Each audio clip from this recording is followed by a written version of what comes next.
¿Qué tal amigos de YouTube? Sean nuevamente bienvenidos a la segunda parte de este tema sobre bibliografía correspondiente a la magia, el ocultismo y por supuesto el sendero de la mano izquierda. Si no han visto la primera parte, los invito a que lo hagan. Primero, para que entiendan un poco cuál es la dinámica que he propuesto para este video y segundo, por supuesto, para que conozcan también sobre los otros libros de los que ya he hablado en esa primera parte. Muy bien, continuamos nuestra lista con un libro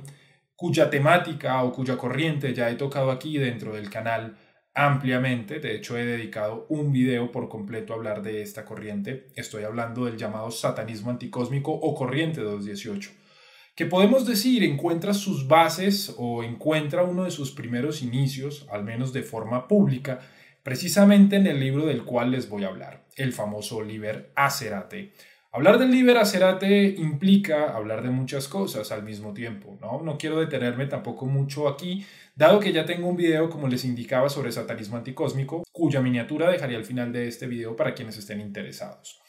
Cuando hablamos del Liber Acerate, inevitablemente tenemos que hablar de la Misanthropic Luciferian Order, al mismo tiempo de la corriente 218 y por supuesto del Temple of the Black Light. Propuestas que podríamos denominar o categorizar como satanismo anticósmico o incluso como caos gnosticismo satánico. Un discurso que desde ya, para quienes no lo saben, dista enormemente frente al satanismo clásico o lo que conocemos como el satanismo labellano. De esta manera, el Liber Acerate tiene un componente altamente teórico y filosófico, como lo mencionaba, pero también en asuntos relacionados a la práctica. Podríamos decir que su corpus de trabajo se centra dentro de los esquemas típicos o conocidos de magia ceremonial o magia occidental. Sin embargo, las aproximaciones que presentan, la manera en la que se realizan los rituales, las figuras que se trabajan dentro, los llamados, las palabras de poder, las conjuraciones y en general todo lo que implica el sentir del Liber Acerate, pues si bien que nos permiten, como lo decía, ver esa base clásica y tradicional de la magia ceremonial,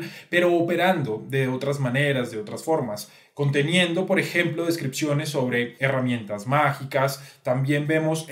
la descripción de esferas de trabajo como las del árbol de los Clifford, incluyendo también los 22 túneles de Set, por supuesto apoyándose dentro de lo que planteó incluso el mismo Kenneth Grant en el lado nocturno del Edén. Y desde luego a Aleister Crowley en su famoso Liber 231. Dentro del libro encontraremos una cantidad de rituales y ceremonias que de algún modo podríamos decir buscan alinear al practicante con esa corriente anticósmica, con esa corriente 218, para, diríamos, despertar esa luz negra y entrar en comunión con las fuerzas del otro lado del otro velo. Esa es la razón, por ejemplo, por las que en el Liber Acerate encontramos componentes como las famosas torres negras, que son momentos específicos dentro del año en los que se celebra o se exalta uno de los 4 reyes negros, que de hecho hace parte de la famosa operación de ritual de apertura de los tronos negros, dentro de sus esquemas, en todas las ceremonias. Entonces, ahí encontramos, por ejemplo, ese componente o elemento importante en el cual, a pesar de trabajar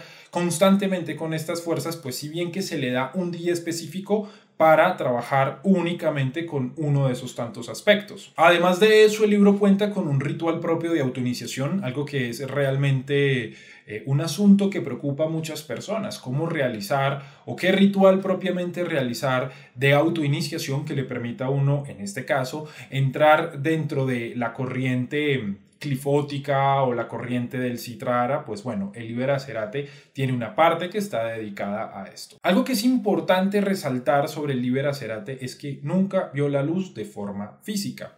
A pesar de que se dice que existieron esfuerzos por materializar el libro, realmente este terminó convirtiéndose más bien en un libro electrónico que fue difundido a través de internet en sueco y en noruego y que con el tiempo ha venido siendo traducido al inglés y a otros idiomas de manera independiente por varias personas interesadas dentro de esta corriente. También habría que mencionar que a pesar de que el Liber Acerate como tal nunca vio la luz, podemos encontrar muchos de sus planteamientos consignados en un grimorio más moderno, del cual no hablaré en este video, pero que mencionaré, que es el famoso libro del Citrahra. Y desde luego también encontramos muchos de estos componentes propios del Liber Acerate dentro de la trilogía de los Liber Falcifer. Como lo mencionaba en un principio, a pesar de que existen estos otros tomos, de los cuales ya he hablado en mi video de satanismo anticósmico, quise referirme específicamente al Liber Acerate porque diríamos que es como esa semilla, fue esa semilla de la luz negra, que a pesar de que no vio la luz de forma física, a pesar de que terminó siendo material para un círculo muy cerrado de personas, pues fue las bases que cimentaron todo el estudio y la práctica de lo que conocemos como el satanismo anticósmico. Y vuelvo y repito, a pesar de que el libro no se puede encontrar a través de ninguna editorial, ni en físico, ni nada que se le parezca, pues sí bien que se puede encontrar una copia, cuando menos en inglés, que se puede explorar y se puede trabajar si es que uno se encontrara interesado en leer sus páginas y, por supuesto, practicar sus rituales. Continuando ahora con otro texto de suma importancia dentro del Sendero de la Mano Izquierda en contextos modernos, no podía faltar, por supuesto, el famoso Kabbalah Clifford y Magia Goética de Thomas Carson. Para poder hablar de este libro, antes que nada quiero dejar algo bastante claro. Me refiero específicamente a la labor del Dr. Carson desde lo académico y en su contexto como autor y referente del Sendero de la Mano Izquierda. Incluso las siguientes palabras o lo que diré con respecto al Kabbalah Clifford y Magia Goética lo planteo más en el marco del Carson de antaño, de esa mente académica brillante que logró construir y producir el que sería el bestseller del Sendero de la Mano Izquierda o del Sendero Draconiano propiamente. Por supuesto, Kabbalah Clifford y Magia Goética. Y por supuesto, de ese Carson, quien fue una de las bases y sólidos fundamentos para formar una de las órdenes esotéricas más potentes o de renombre de los últimos tiempos, la Dragon Rouge. De la misma forma que ya sucedió con Stephen Flowers, podemos encontrar en Thomas Carson un poderoso componente académico e incluso erudito, siendo este un componente de total enriquecimiento tanto para el sendero como para la magia en general, puesto que además de interesarse por la magia occidental y las tradiciones hebreas y de Medio Oriente, Carson también ha explorado otras expresiones de la magia, como las de la tradición nórdica. Pero bien, hablemos propiamente del libro. Kabbalah Clifford y Magia Goética, cuando surgió, cuando salió a la luz, fue bastante revolucionario, porque a pesar de que hoy en día se ha muy sonado el tema del Clifford, del Citra Agra, de la magia goética, pues digamos que Carson viene a tomar elementos que ya habían sido trabajados por autores como Kenneth Grant, como ya lo vimos, pero que va mucho más a fondo, también supongo yo, ¿no? Intuimos, o se puede intuir más bien, a partir de lo que se presenta en el libro, que se deja ver un poco esa parte práctica, esa experiencia que seguramente se dio en el marco del Dragon Rouge con estas fuerzas del Citra Agra, del Clifford, que da como resultado, por ejemplo, eso se puede encontrar dentro del libro, los sigilos de las diferentes clifas y otras tantas manifestaciones como las conjuraciones, principalmente a las primeras esferas del árbol de la muerte. En este texto, Carson no se limita únicamente a hablarnos de la parte clifótica. Incluso antes de hacerlo, primero nos habla desde la visión de la Cábala, en términos de la creación, en términos mitológicos, en términos incluso de los principios que subyacen a esta expresión religiosa o espiritual, si lo queremos ver en esos términos. Diríamos que el libro tiene primero esa parte teórica y academicista, donde precisamente se nos dan esos fundamentos de Cábala, y luego poco a poco nos va introduciendo en el asunto del Clifford o de las conchas del mal. Vuelvo y me devuelvo como a ese contexto en el cual surge el libro, y habría que pensarnos que hasta ese momento lo que se había escrito sobre el Clifford era mayoritariamente negativo, dejando de lado el trabajo, por ejemplo, de Kenneth Grant. Es decir, sí se hablaba del Clifford, pero como algo que había que evitar, o se daban descripciones donde se decía que eran los reinos del mal, los restos de la creación, o incluso a veces de forma peyorativa. Bueno, pues Carson dentro de este libro nos va a dar una mirada sí que completamente distinta o diferente a la que se venía presentando, ofreciendo la posibilidad de un trabajo espiritual con estas fuerzas, no viéndolas o permitiendo incluso no verlas únicamente como el mal o como la destrucción o como la perdición o como aquello que se debe evitar, sino precisamente como ese lado nocturno que vale la pena abordar para realizar unas exploraciones que a nivel espiritual pueden ser bastante enriquecedoras, por supuesto, y más que nada para el mago negro. Ahora bien, diríamos que esa es la primera parte del libro. Luego, ese marco de trabajo, de referencia sobre la Cábala, sobre el Clifford, se va dejando de lado un poco para introducirnos dentro de la famosa tradición de los grimorios medievales. Para esta labor, Carson toma los elementos del Grimorium Verum, el famoso Dragon Rouge o el Dragón Rojo, y por supuesto el Ars Goetia.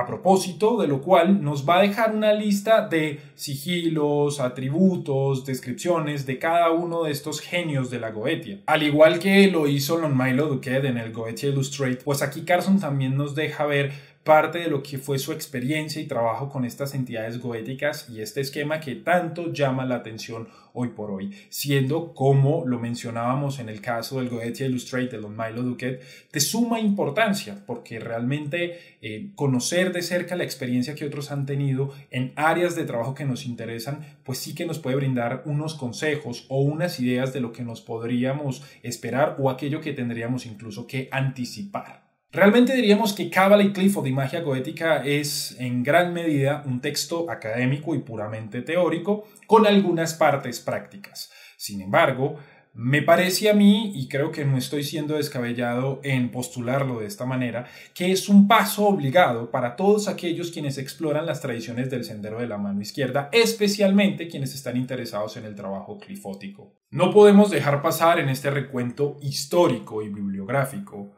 a una de las figuras o autores que recientemente han tenido más renombre dentro del sendero de la mano izquierda. Un autor y referente sobre todo del llamado camino luciferino. Estoy hablando, por supuesto, de Michael W. Ford. Ford ha tratado de esparcir el conocimiento luciferino, no solamente a través de su labor como escritor, y como referente del sendero en sí mismo, sino también a través de otras expresiones como las musicales. Inspirado siempre por esa corriente adversarial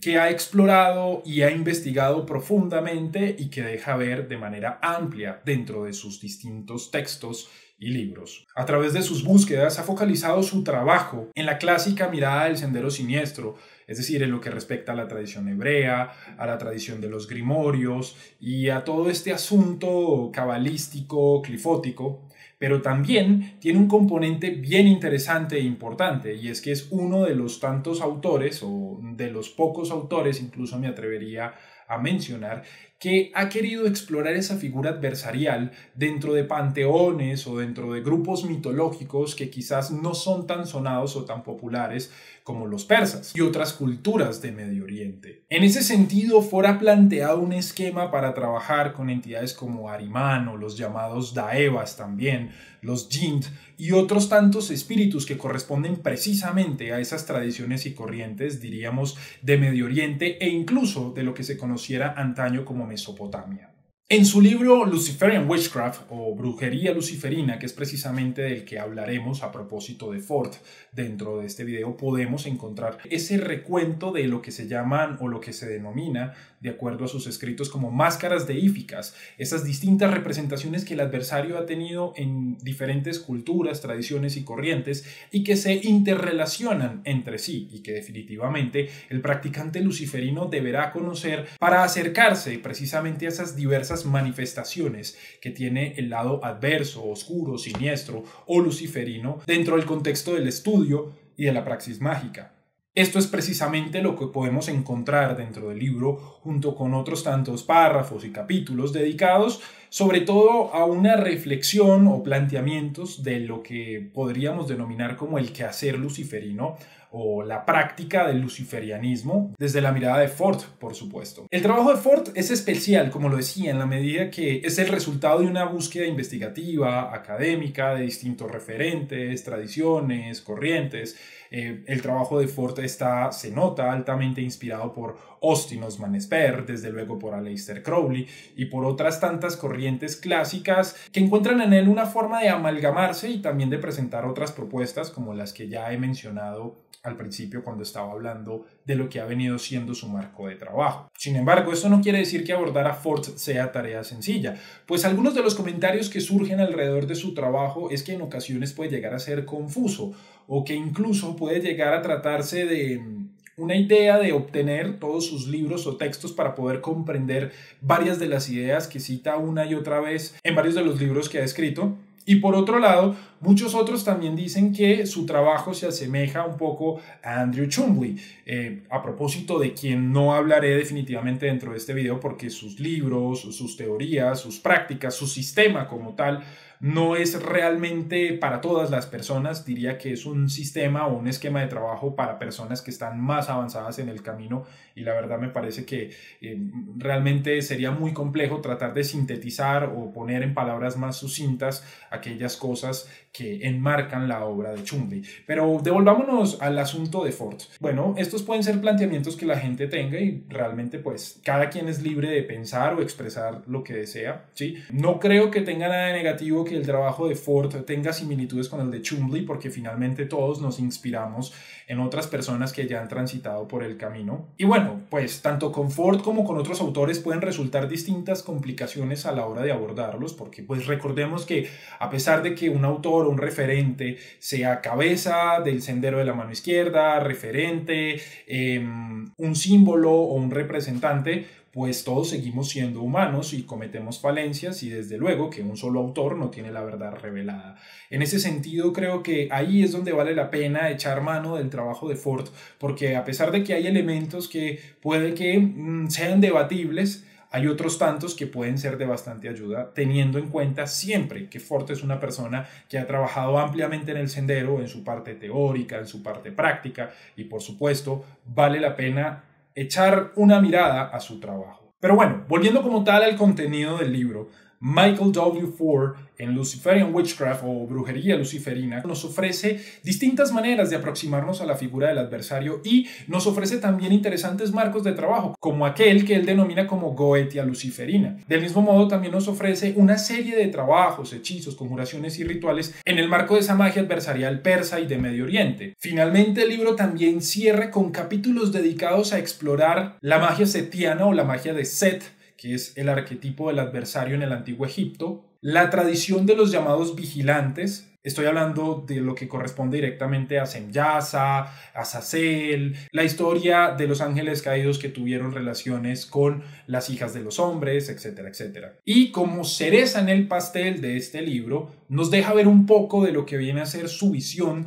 sobre el sexo mágico, que de hecho podemos encontrar en uno de sus tomos que se llama Adamu o Magia Sexual Luciferina. Aunque Ford es un autor con muchas obras y libros publicados, pues he traído Luciferian Witchcraft o Brujería Luciferina, dado que pues muchos de los planteamientos que se encuentran en otros de sus libros pueden encontrarse del mismo modo precisamente en Luciferian Witchcraft o Brujería Luciferina. La invitación es por supuesto a explorar e indagar sus otras obras y libros publicados. Alejándonos un poco de esas expresiones luciferinas, adentrémonos ahora en lo que se conoce como la demonolatría moderna, a través de una de sus autoras más representativas, Stephanie Connolly, con su libro The Complete Book of Demonolatry. Referirnos a Stephanie Connolly básicamente es referirnos al esquema de la demonolatría moderna. Como ya lo he mencionado precisamente en un video dentro del canal que tiene por título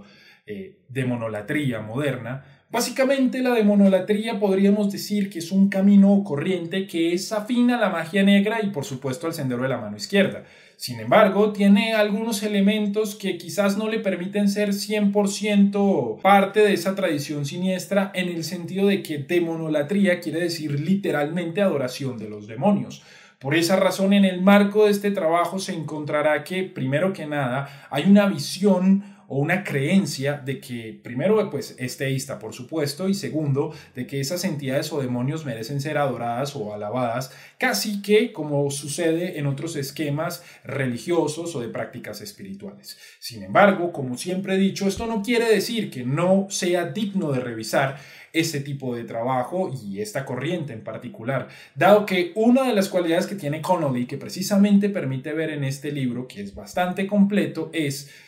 ella toma todas esas ideas clásicas, esos procedimientos ceremoniales, fuertes, ortodoxos quizás de antaño, y comienza a desdibujar un poco la idea de lo complejo, no queriendo decir que se vuelve simple, sino que más bien pasa a ser más contundente, más sencillo, más práctico en términos incluso de lo que sería la magia moderna. Y por esa razón Connolly puede resultar un excelente punto de partida para quienes están apenas abordando y explorando el camino, dado que sus libros tienen como particularidad que en muchas ocasiones están escritos o dirigidos sobre todo al practicante que recién está adentrándose dentro dentro de estas artes. The Complete Book of Demonolatry es un currículum, un esquema de trabajo muy extenso que toca diferentes técnicas y métodos con los que todos nos encontramos en algún momento de nuestro quehacer dentro de la magia negra. El libro es primero una exploración frente a la concepción de la demonolatría y varios capítulos que tienen que ver más con ese aspecto teórico-filosófico desde un punto de vista de la demonolatría. Después nos introduce en la práctica de la demonolatría, quizás como se entiende o se concibe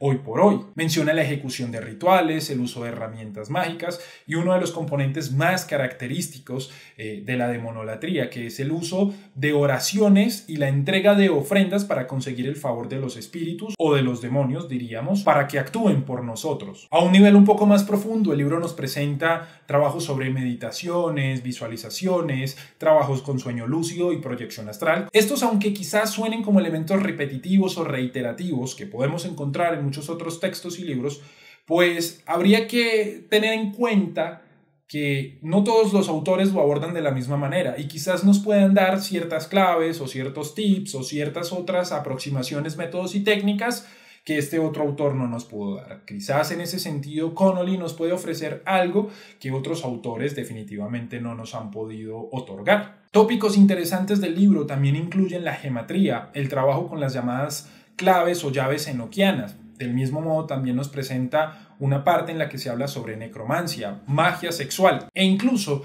la forma de consagrar aceites e inciensos para las distintas operaciones con demonios y espíritus. Como se puede ver, es un libro bastante complejo que aborda muchos otros elementos, incluso también tiene un capítulo destinado a hablar de la forma en la que se asume el asunto del Qliphoth dentro de la práctica de la demonolatría. Realmente la obra de Connolly es sencilla, contundente, práctica y vale la pena revisarlo, a pesar de que hay algunos elementos que las personas no les gustan o digamos que están en desacuerdo con lo que presenta Connolly, por ejemplo, la manera en la que representa sus sigilos o sus símbolos de poder, pues como siempre he dicho, uno tiene que, en lugar de fijarse en lo negativo, más en lo que puede sacar de provecho del autor y de ese libro o de esos libros, en el caso de la obra, por ejemplo, de Connolly, que por supuesto vale la pena revisar, ya que toca distintos tópicos, métodos, técnicas y asuntos con los que todos nos tendremos que encontrar en algún momento de nuestro quehacer mágico y espiritual. Continúo ahora con otra autora,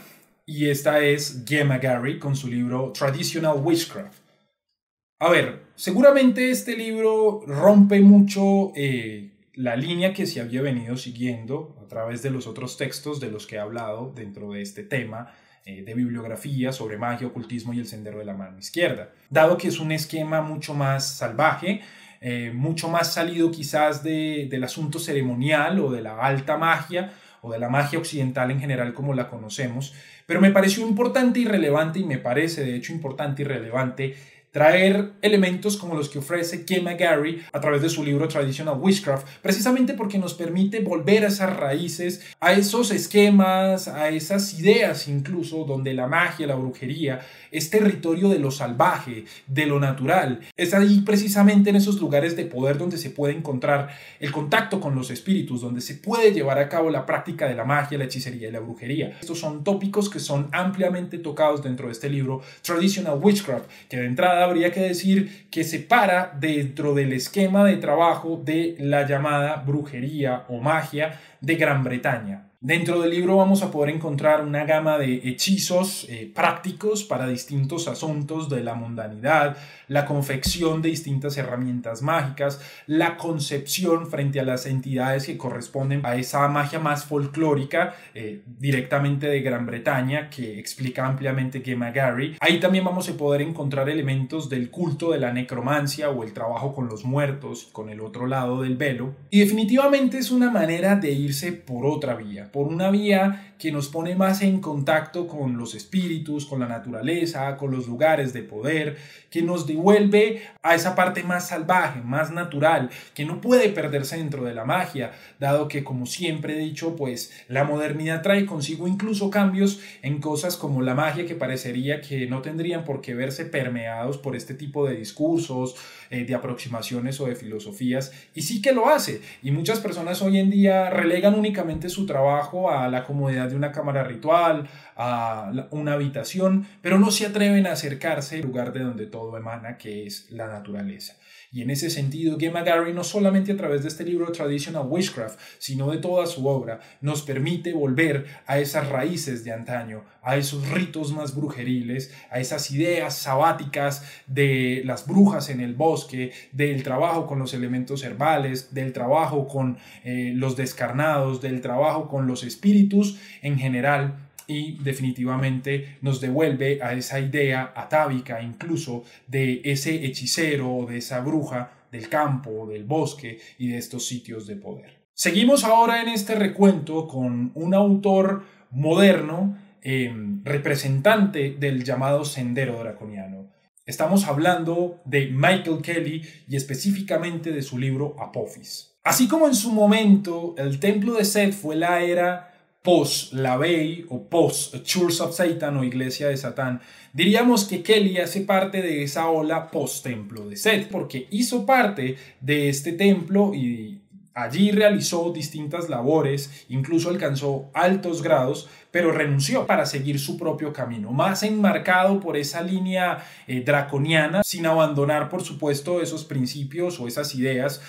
transmitidas por el templo de Set, pero buscando realizar él mismo su propia obra, su propia labor, en este caso como representante propiamente del sendero draconiano. Así como en su momento personajes como Michael Aquino, en su búsqueda por la esencia del adversario, en lugar de encontrar a Satán, encontraron a Set, pues diríamos que Michael Kelly también sufre una especie de revelación, podríamos decirlo así, de acuerdo a las líneas del mismo libro Apophis, al contactar a la serpiente primigenia Apep. La idea de Kelly con este libro y la idea suya, la que fue después de esa época en el templo de Set, fue crear un esquema de trabajo que le permitiera al practicante fortalecer aquellas áreas que tenía que fortalecer para despertar las cualidades ocultas dentro de sí mismo y por supuesto para estar preparado para la parte más ritual, para la parte más avanzada, permitiendo un desarrollo integral y un despertar, como lo decía, de estas habilidades mágicas. Esta base de trabajo es lo que precisamente define Michael Kelly como el trabajo con las 7 cabezas del dragón, que básicamente es un currículum en el cual cada una de las cabezas representa un nivel o un grado en el cual se encuentra el practicante y a partir de ahí trabajará en distintas técnicas, métodos y áreas propiamente de la magia para ir avanzando dentro de su desarrollo espiritual. En ese sentido, por ejemplo, la primera cabeza del dragón dentro de Apophis se centra en ejercicios en los cuales el practicante pueda concentrarse dentro de sí mismo,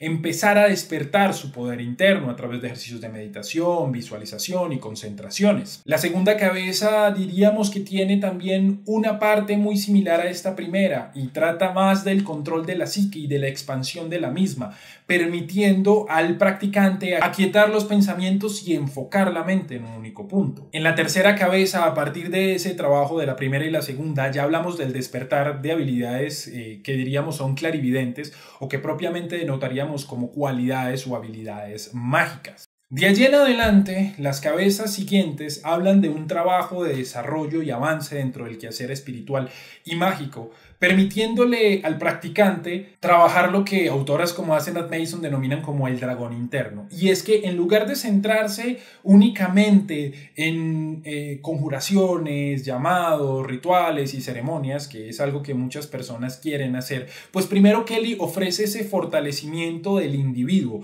de las habilidades y cualidades con las que debe contar si queremos incluso pasar a esa otra etapa, centrando el trabajo espiritual más en la persona que en las figuras son las entidades externas. Por supuesto, este componente tampoco es completamente abandonado, dado que dentro de Apophis podemos encontrar varios párrafos e ideas en los cuales podríamos encontrar lo que denominaríamos fue la gnosis de Michael Kelly al trabajar con Apophis, y precisamente él nos tira ciertas frases casi que tipo Tao, donde párrafos cortos o ideas sencillas resumen o más bien encriptan ideas bastante complejas que tendrán que ser descifradas precisamente por el practicante. Pasemos entonces a nuestra última autora, en este caso no podía faltar Asenath Mason con su libro del ritual draconiano. Escogí este libro por encima de muchos otros tantos en los que ella ha participado, Dado que sigue esa misma línea, un poco lo que veíamos ahorita con Michael Kelly y que hemos visto con otros autores de los que se ha hablado dentro de este tema de bibliografía mágica, que compete a un esquema de trabajo, diríamos incluso desde cero, sobre todo para ese practicante que recién inicia en todo este mundo de la magia y del ocultismo, en los cuales buscará fortalecer ciertas áreas para poder construir un trabajo de base que le permitirá un mayor ascenso y avance a nivel espiritual y en el caso o en el marco del libro del ritual draconiano, el contacto con estas fuerzas precisamente. Y es que Asenath Mason, aquí dentro del libro del ritual draconiano, nos presenta primero que nada su visión o su postura frente a lo que ella considera como el sendero draconiano, desdibujando o quitando de lado muchas ideas que se tienen que son erróneas o que son confusas con respecto al sendero draconiano y por supuesto dando su definición o definiciones, aproximaciones y conceptos dentro de lo que es no solamente su concepción y ya está, sino años y años de experiencia que lleva ella dentro de este sendero. Además de eso, el libro nos ofrece descripciones de distintos dioses o diosas, entidades y espíritus que se trabajan dentro del marco del sendero draconiano, diríamos dentro de esa línea más Asenath Mason, y nos ofrece también sigilos, significados de distintos símbolos y signos que son bastante importantes y potentes dentro de la tradición draconiana. Como lo decía, el libro también presenta un paso a paso, por ejemplo, en trabajos básicos como chakras, visualizaciones, meditaciones, hasta conjuraciones y llamados e incluso rituales como el que se ofrece en las últimas partes del libro, que es el de la autoiniciación dentro del sendero draconiano. Este libro es más que recomendado sobre todo para quienes inician y están interesados propiamente en el sendero draconiano, porque ofrece una base contundente, poderosa, potente, que practicada con constancia, con dedicación y con disciplina ofrecerá grandes resultados a la larga y por supuesto también es una forma de empezar a construir una conexión fuerte con estas fuerzas del lado adverso o del lado nocturno. Muy bien, espero que este video, este tema les haya gustado, que como siempre les haya dejado más preguntas que respuestas. Para cerrar me gustaría comentar que efectivamente pensé que este iba a ser uno de los videos más sencillos, fáciles de hacer, pero realmente me di cuenta que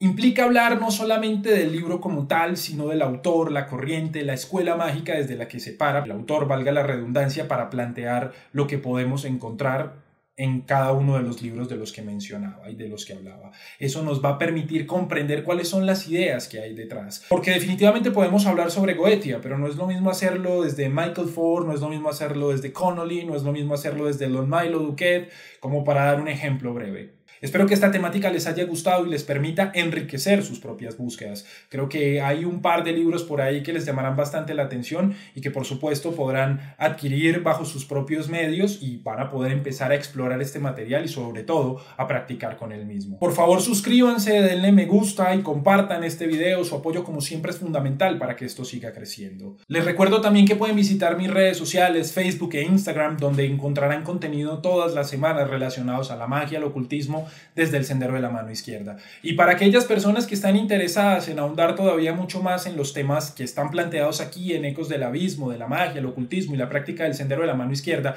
les recuerdo que pueden encontrarme en Patreon, donde hay todavía mucha más información de la que presento aquí, como por ejemplo el podcast del Abismo. Si les gustan estos videos largos, extendidos, con distintos comentarios, con distintas fuentes y referentes, pues ahí en el podcast del Abismo, además de encontrar este mismo elemento, van a encontrar temas que son considerados como tabú y que de hecho no puedo tocar aquí en YouTube por más que quisiera sin que hubiera una censura o incluso un strike a la cuenta de Ecos del Abismo, por lo que los invito, si tienen la posibilidad, a que entren a Patreon y disfruten de todo este material y este contenido que les traigo. Recuerden que también pueden contactarme a través de mis redes sociales si están interesados en lecturas de tarot, asesorías o clases personalizadas o en obtener algo del material que tengo por allí disponible. Nos vemos en una próxima ocasión y como siempre, ¡que arda la llama negra!